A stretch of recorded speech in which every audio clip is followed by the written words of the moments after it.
Უსრაფი საინფორმაციო სამსახური პირდაპირ ეთერში განაგრძობს მუშაობას. ეს არის ახალი სამზე სოფო ჩაკვეტაძესთან ერთად გამარჯობათ.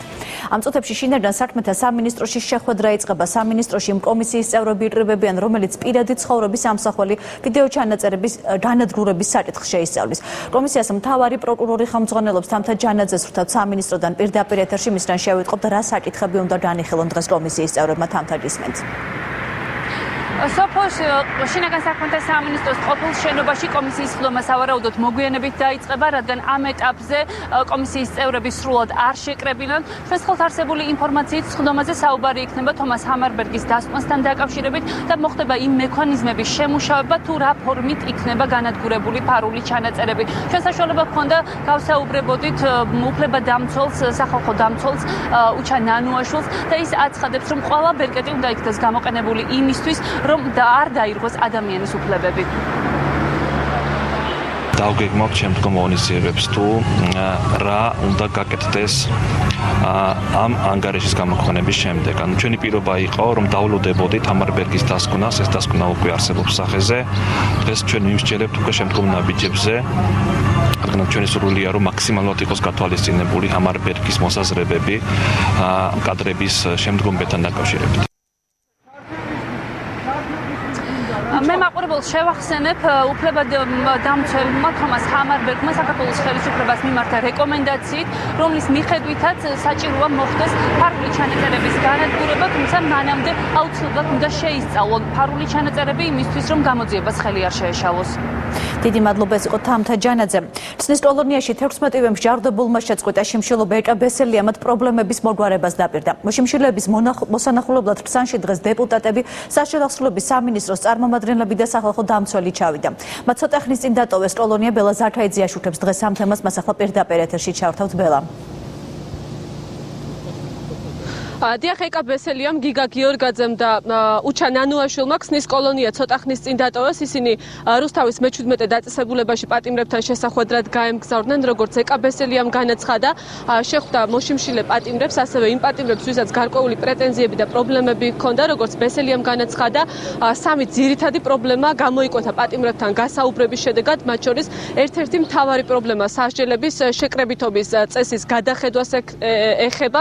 ბესელიას განცხადა სასჯელების შეკრებითობასთან დაკავშირებით პარლამენტმა გადაწყვეტილება მიიღო და გააუქმა სასჯელების შეკრება და სწორედ ამ პარლამენტის გადაწყვეტილების საფუძველზე მსჯავრდებულებს უფლება აქვთ მიმართონ სასამართლოს, რომელმაც უნდა გადახედოს მათ სასჯელებს და მოუხსნას შეკრებითობის პრინციპის გაუქმებიდან გამომდინარე სასჯელი, თუმცა პატიმრები მიუთითებენ პრობლემას, რომლის მიხედვითაც მოსამართლეები მათ სასჯელებს არ უხსნიან და შეკრებითობის პრინციპიდან გამომდინარე არ უუქმებენ სასჯელების გარკვეულ ნაწილს.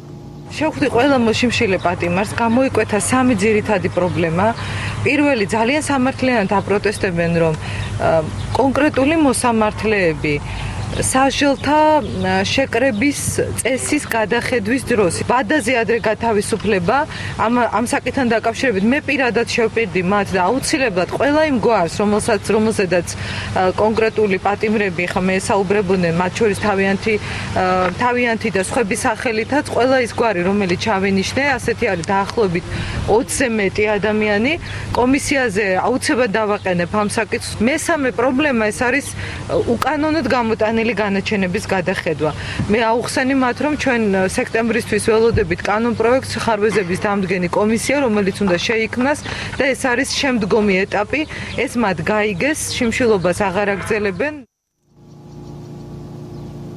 ბესელიას განცხადებით სამივე ეს პრობლემა, რომლებიც პატიმრებმა გამოთქვეს, არის საფუძვლიანი, მათ სამართლიანობას გადახედავენ და დახმარება აღუქვა ეკა ბესელიამ პატიმრებს ამ პრობლემების მოგვარებაში. დიდი მადლობა, ბელა ზართაიძე გვერდებოდა პირდაპირ ეთერში. შინაგან საქმეთა სამინისტრომ ტივანში მომხდარი მკვლელობა ცხელკვალზე გახსნა. განზრახ მკვლელობის ბრალდებით დაკავებულია 25 წლის ახალგაზრდა ურთიერთშელაპარაკების გამო მან ყელისარეში სასიკვდილო ჭრილობა მიაყენა 44 წლის მამაკაცს, რომელიც ადრილზე გარდაეცვალა. მკვლელი შემთხვევის ადრილიდან მიიმალა. სამართალდამცველებმა ის დანაშაულის ჩადენიდან რამდენიმე საათში დააკავეს. ბრალდებული დანაშაულს აღიარებს.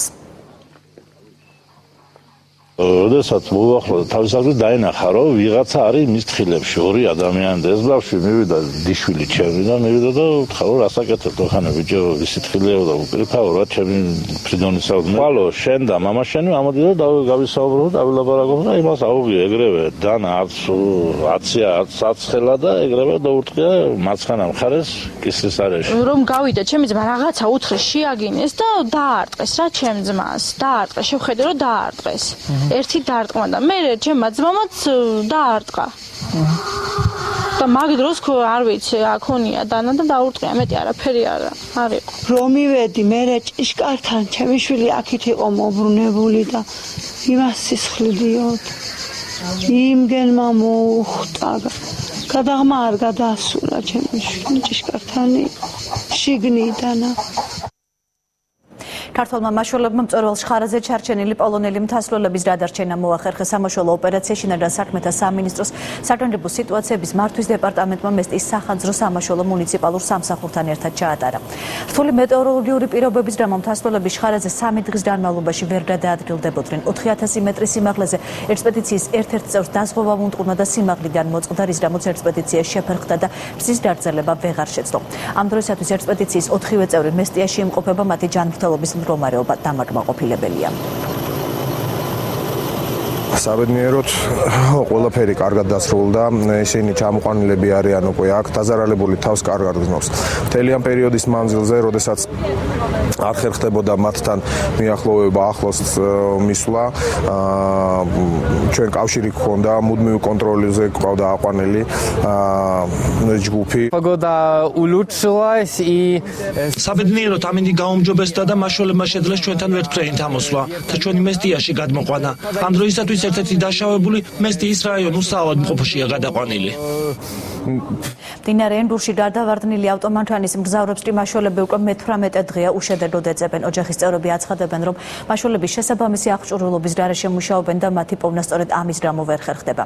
დაკარგულების ნათესავები სამრევლოზე სვანეთის დამაკავშირებელი გზის გადაჭედვით იმუქრებიან. შინაგან საქმეთა სამინისტროში კი აცხადებენ, რომ შესაბამისი სამსახურები სრული დატვირთვით მუშაობენ. ავტოკატასტროფა სვანეთში რამდენიმე დღის წინ მოხდა. ზემოსვანეთის მიმართულებით მოძრავი ავტომობილი მდინარე ენგურში გადავარდა. მანქანაში მყოფი 4 ადამიანი ერთი ოჯახის წევრია.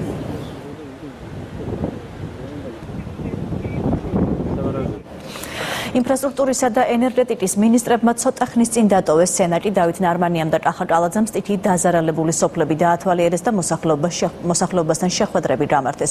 გარდა ამისა, მათ ადგილობრივი ხელისუფლებისგან მიიღეს ბოლო ინფორმაცია ზარალის თაობაზე. პაატა ლაგულავა დაწვრილებით მოგვიყვება ministrების ვიზიტის თაობაზე. ეს ახლა სენაკში იმყოფება პაატა გისმენთ. დიახ, სოფო დილიდან იმყოფებოდნენ სენაკში, სტიქიის ზონაში ინფრასტრუქტურის ministri და ვიცე-პრემიერი კახი კალაძე და დავით ნარმანია თავდაპირველად საგანგებო თათბირს დაესმენ, რომელიც სენაკის გამგეობაში ჩატარდა და ადგილობრივი ხელისუფლებისგან მოისმინეს ის ინფრასტრუქტურული ზარალის შესახებ, რომელიც სენაკს სტიქიის შედეგად მიადგა. ამის შემდეგ უკვე ministrები გავიდნენ უშუალოდ სტიქიის ზონაში და თავად მოინახულეს დაზარალებული ოჯახები. მთავრობა ადგილობრივებს და დაზარალებულებს პირდება, რომ აუნაზღაურებს იმ ზარალს, რაც მათ მიადგათ. ისინი მთავრობის წარმომადგენლები აცხადებენ, რომ თუ რა ფორმით იქნება ზარალის ანაზღაურება, ამაზე უშუალოდ მთავრობა მსჯელობას გამართავს და ამის შემდეგ გადაწყვეტს, მათ მისცემენ თანხებს თუ დაურიგებენ სამშენებლო მასალებს. უშუალოდ ზარალს კი დაითვლის ზარალის დამცველი სპეციალური კომისია, რომელიც სენაკში 2 დღის წინ შეიქმნა. მაშინ შევლენ არასამთავრობო ორგანიზაციის წარმომადგენლებიც და დააკვირდებიან ამ პროცესს.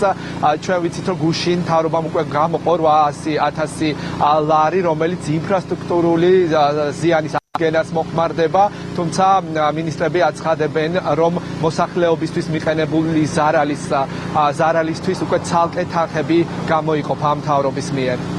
მე მინდა ვუთხრა მოსახლეობას, რომ მთავრობა იქნება მათ გვერდით ყოველთვის და ჩვენ მაქსიმალურად ვეცდებით ის სარალი, რომელიც მათ მიადგა, დავეხმაროთ და შეძლებს დაგვარად მოხდეს ამ ყველაფრის ანაზღაურება. გარკვეული პრობლემები იყო ელექტროენერგიის მიწოდების კუთხით, დღესდღეობით ეს პრობლემა აღარ არსებობს. ინფრასტრუქტურული ზიანის აღდგენასთან დაკავშირებით გუშინ რაც მივიღეთ მთავრობაზე გადაწყვეტილება 800,000 ლარი გამოიყო და ეს გასაწმენდად არხების, კოლექტორების გასაწმენდად, გასაფართოებლად და ასე შემდეგ სავსებით საკმარისია. რაც შეეხება წყალმომარაგების საკითხებს, წყალმომარაგებასთან დაკავშირებით დაზიანებები დღეს ბოლომდე იქნება აღდგენილი და სამუშაოები, ანუ წყლის მიწოდება აღუდგება მოსახლეობას. რაც შეეხება სხვა კუთხით არსებულ მდგომარეობას, ჩვენ დავათვალიერეთ სახლებში შიგნით არის ძალიან მძიმე მდგომარეობა, ამასთან დაკავშირებით გვექნება მსჯელობა იმისათვის, რომ ადგილობრივ სამუშაო ჯგუფთან ერთად ჩავერთოთ ჩვენც და დავეხმაროთ ამ მოსახლეობას. სენაკში წყლის ამოტყობის სახლებიდან წყლის ამოტყობის სამუშაოები გუშინ დასრულდა, დღეს კი მიმდინარეობს გაწმენდითი სამუშაოები, რომელშიც უშუალოდ ჩართული არიან როგორც სამაშველო სამსახური, ასევე დასუფთავების სამსახური, აქტიურ მონაწილეობას იღებს ასევე ჯარი. მოსახლეობა აცხადებს, რომ ესეთი სტიქია მათ არ ახსოვთ. სტიქის ზონაში, კონკრეტულად კი 3 ცენტრალურ ქუჩაზე წყლის სიმაღლე 1 მეტრზე მეტი იყო. მოსახლეობას დაუზიანდა როგორც ავეჯი, ასევე წყობრიდან არის გამოსული სხვადასხვა ტექნიკა, ისინი დახმარებას მთავრობისგან ითხოვენ და დღეს სწორედ ეს გულისტკივილი მათ გააცნეს მთავრობის წარმომადგენლებს. ზარალი ძალიან დიდია, მიუხედავად ამისა, სენაკის გამგეობამ და წარმომადგენლებმა ყველა მთელი სული და გულით მონდომები ჩაატარეს ის სამუშაოები, რაც ნამდვილად გჭირდებოდა დღესდღეობით. ადველ ფლად დაიწყორა, ეზო ფლად დაიწყორა და შემეწნა ბინძური ვედრობა ავის შეშაფე, ფიჩხი და ყველაფერი და თან ცოტა ზიანი ქათმები და გაღუპა და ავის ბევრი რაღაცა ზარალი გვაქვს ნამდვილად.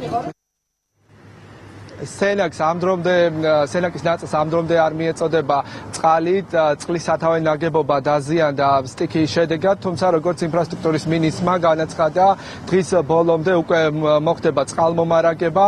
ამ წუთებში კი მინისტრები უკვე სამტრედიაში იმყოფებიან და ისინი ადგილობრივი თვითმმართველობის წარმომადგენლებს ხვდებიან. დიდი მადლობა პატა ლაგულავა გვერდებოდა პირდაპირ ეთერში სენაკიდან. სტიქია გურჯაანში სეტყვა გვიან ღამით 9 საათი დარძალდა, დაზარალებულია რამდენიმე სოფელი, სტიქია მოსავლის 70% გაანადგურა. დაზიანებულია ვაზი და ბაღჩეული. სტიქიის ზონაში დილიდან იმყოფებიან გურჯაანის გამგეობის წარმომადგენლები, უკვე შექმნილია სპეციალური კომისია, რომელიც ზარალს ითვლის.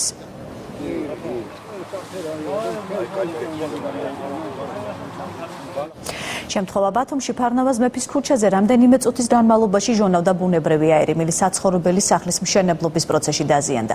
სოტარ ჯორჯია გაზი აჭარას წარმომადგენლები აცხადებენ, რომ მილის დაზიანება მშენებლობის დაუდევრობით მოხდა. მოსახლეობა უკვე ევაკუირებულია, პარალელურად მიმდინარეობს აღდგენითი სამუშაოები.